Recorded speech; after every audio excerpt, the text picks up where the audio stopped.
All right, so in this code along, I want to show you how to do tab views.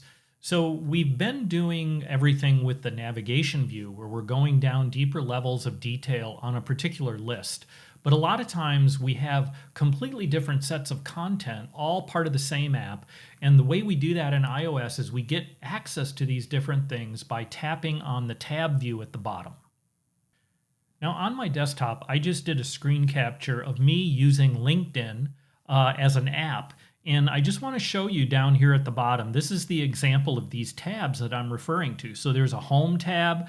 All of this content would change depending on what I've selected. Now this is showing the home selected. I could do my network. I could do a post. I could do notifications.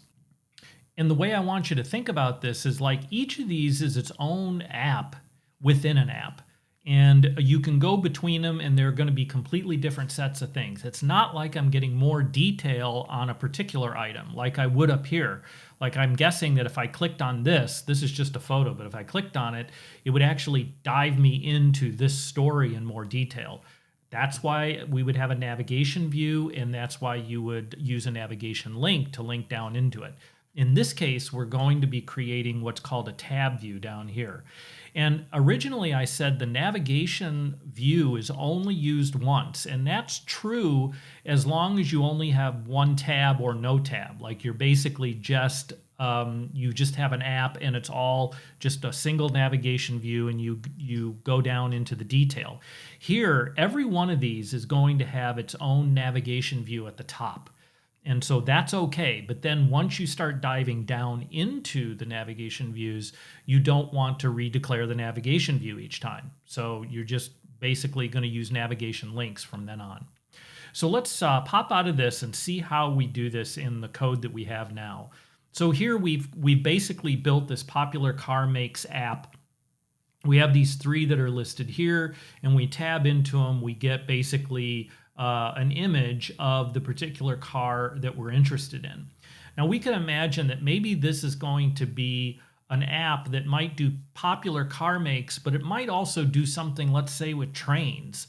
And so if we were going to do that, how would we logically do that in our app? Well, the way I want you to think about it is two different tabs down at the bottom, one for cars and one for trains. So what that means is that all of this that we see here, this navigation view and everything underneath it, is going to become its own separate view. It already is its own view, but I want to break it out as an extracted view. And that way we can focus on this tab view that I want to put at the top. So the tab view is going to show up here. So let's do that. Well, first of all, if I do, because this is at the top level, there's this bug, we don't get an ability to extract this to a subview. So what I'm going to do just temporarily is I'll embed it in a VStack.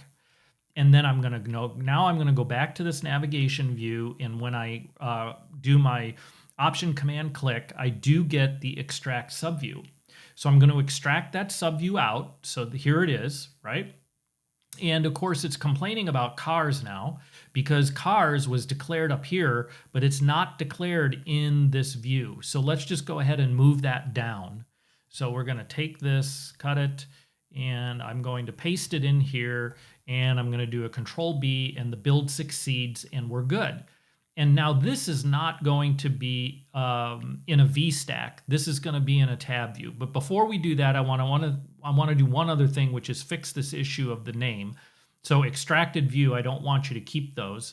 I want you to give them real names. So this might be popular cars view, right? So if I right click and I say refactor and rename, I am going to do popular car views and hit enter. And now that particular view, we can still build here. We can still resume this, and all of this still looks good. So now let's replace the VStack that we just put there as a placeholder so we could get this extraction to work. What I want to do is change this to basically a tab view. So we're going to take this and I'm going to make this a tab view. And then when we do this as a tab view, essentially what it's going to do is it's going to allow us to put as many views here as we want. So I could have a view here, I can have another view, and so forth, almost like a VStack. But essentially what it's doing is defining all of the icons that we're going to put down in the tab view to go to these different views. So let's start with 1, right? This is the first one.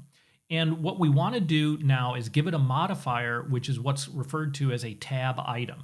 So if I hit enter here and I say tab item, I want to take that first completion, which basically says that it's going to need a label in there. So I'm going to hit this, hit enter, and now I have tab item, and this code right here should be a label.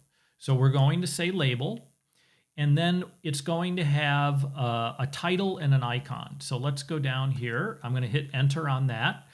And if I hit enter here, again, I'm just keeping enter to get the various placeholders.